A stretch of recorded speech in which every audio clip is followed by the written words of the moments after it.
in today's pantry dinner ideas video. I cannot talk today. Is Philly cheesesteak pasta.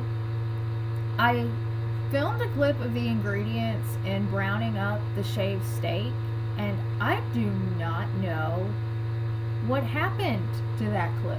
So yeah, but I browned up or cooked some shaved steak.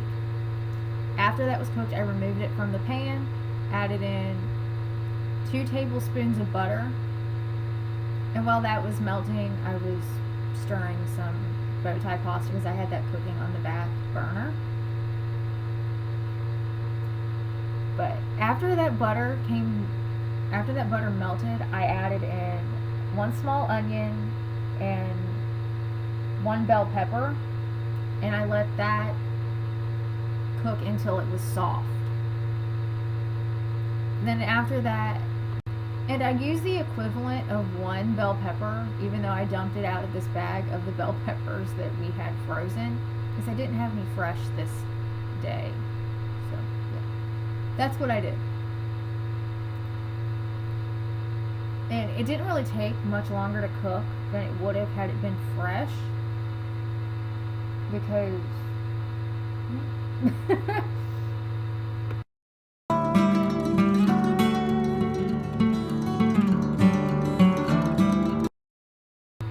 but after those onions and peppers had softened up, I added in 2 cups of beef broth and a pack of onion soup mix. I just mixed that together and poured it in. If you have actual beef broth, you don't have to mix it in a separate cup. I didn't. I had beef bouillon, so I used 2 beef bouillon cubes and stirred that into 2 cups of water along with a pack of onion soup mix. So that's why I had it in a separate cup. But I let that come to a boil, and I don't know how long that took, but after it came to a boil, I added in a cornstarch slurry. I will have the directions or the recipe or whatever down below in the description box, because it's just easier to do that than try to remember and have to go through all my recipes to find it.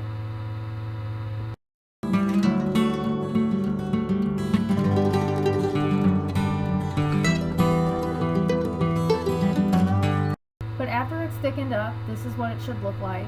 At this point, you can add back in the shaved steak. You do not have to use shaved steak. Technically, the recipe is for ground beef, and I had shaved steak and wanted to use it. So that's what I used. So I kind of took I took 2 or 3 different recipes and kind of made it my own. But once I added, before I added back the ground beef, I have to show you the cheese I'm using for this. I'm using pepper jack and cheddar because that's what I had on hand. Technically, the recipe calls for provolone, I believe, but I did not have that.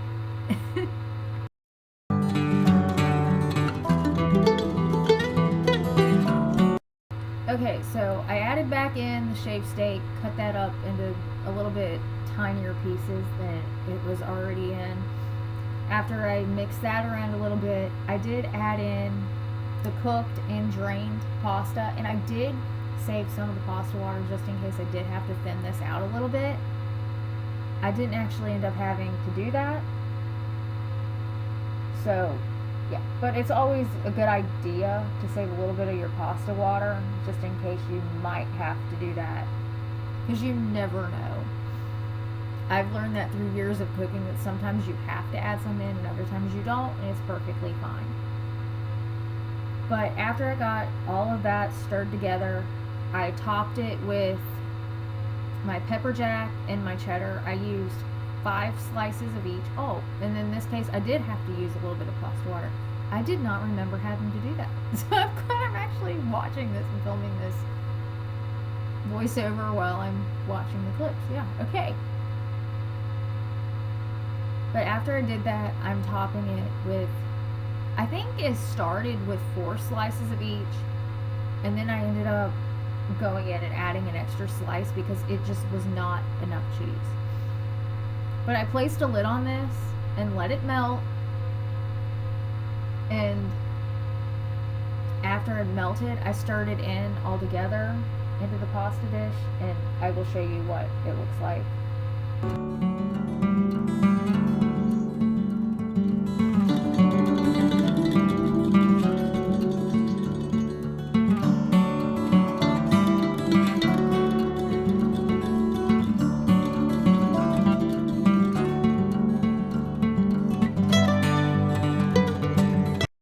Okay, so this is my finished plate. Of course, if you want to add more cheese, go right ahead and do that. I didn't. I felt like it was cheesy enough because I did taste it. Okay, so tonight for dinner we're doing... Huh? Okay. We're doing pork butt. My brother put this on the grill this morning before he left for work. We just got it off. He seasoned it with this Jack Daniel's pork rub before he put it on there, and we put it on the Traeger. That thing out there. But he put it on the Traeger and he smoked it. It's 8 o'clock. It's a little bit later than we planned on eating, but it started raining, so everything cooled off, which cooled that down, so it took it a little bit longer to cook. But it's supposed to, it smokes at 250, I think, for like 8 hours, generally, depending on how big the pork bone is. But this is what it looks like. He's going to shred that up. We have corn out of the garden, and I'm going to boil that. Okay, so I wish I would have gotten more clips for this dinner, but I didn't. I just kind of got clips here and there. So these were the buns we were using. We always have some kind of bread or bun in the pantry, so these are really pantry dinners. We had those. This was left over in the fridge. We just hadn't used it all yet, so this was what I was going to be using. We also had baked beans in the pantry that we decided to eat that night, so these are the Bush's barbecue beans. I wish I would have remembered to get a clip of the can, but I didn't, so I'm sorry. But that is my dinner. Okay, so this night for dinner, I was making chili mac. I wanted to get started by chopping up an onion, or I guess technically it's a diced onion, and it said 1 small onion, but I had a really large one, so that's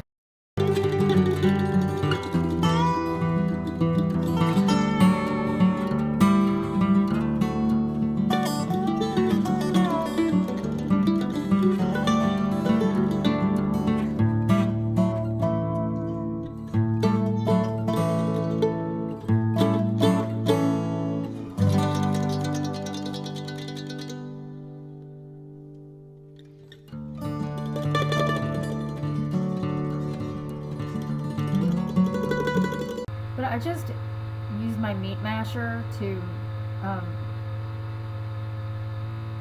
separate this ground beef into smaller pieces, and I'm going to keep doing this until it is fully browned. Then once it is fully browned, I will drain the grease and I will add the rest of the ingredients. And this is a recipe. I can't find the link, but I will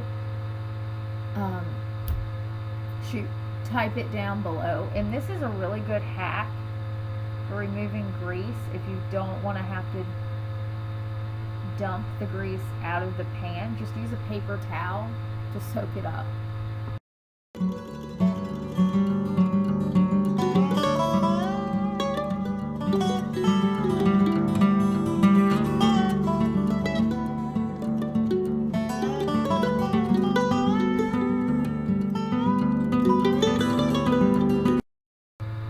Okay, since I am actually using a recipe for this, I am going to read off what it actually is. It's 1.5 tablespoons of chili powder, 2 teaspoons of cumin, a teaspoon of salt, half a teaspoon of black pepper, and we just used garlic powder because my mom does not like fresh garlic. I don't know why. So instead of using fresh garlic in this recipe, I just use garlic powder, and I think hold on. I'm putting in, yeah, I used about half of a tablespoon.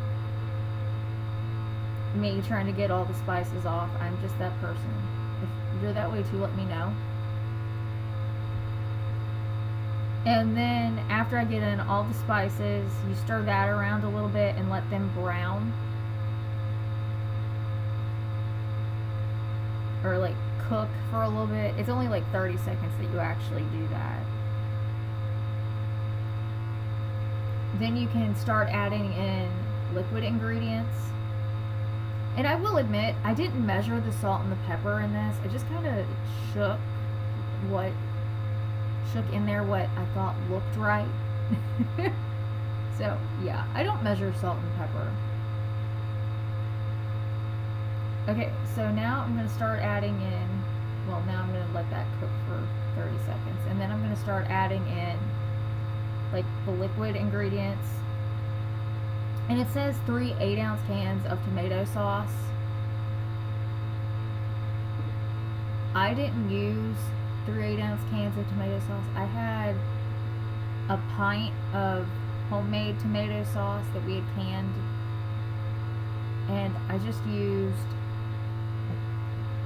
that jar. Then I added in a can of rotel. It's supposed to be just a can of diced tomatoes, but we don't have just diced tomatoes at our house. We use rotel for pretty much everything.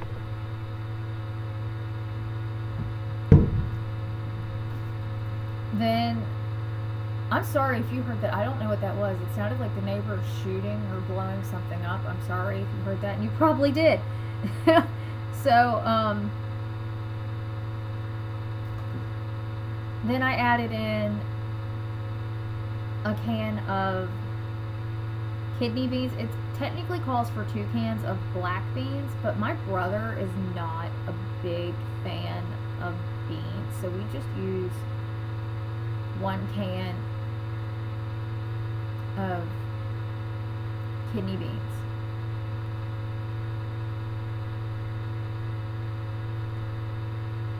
Then I added in, the last thing I added in, well, technically the last thing I added in was 32 ounces of chicken broth. I didn't have 32 ounces left in one of those things, so I ended up using what was left in this box and then part of the other box. Then I added in, and how many times am I going to say, and then I added in, but then I added in elbow macaroni, and I just let that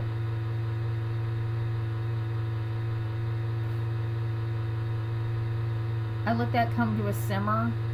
Well, actually, I let the liquids come to a simmer. Not technically. I should have done that, but I didn't. So I just added in the macaroni, and then I let it cook, and I stirred it occasionally until the macaroni was cooked through to what we like it. It does say to stir in cheese after this is completely cooked, like, and done, but we just top ours with cheese because that's just what we do. So, yeah. And I topped mine with cheese and onion. I didn't, and that's just how I like my chili mac. It's just how we do it. Of course, I'm sure there are hundreds, if not thousands, of other recipes that you can follow. So, yeah. But I did want to show it, what it looked like when it was getting close to done, and this is what it looked like.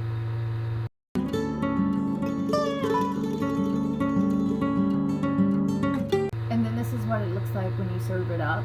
Like I said, I topped mine with more diced onion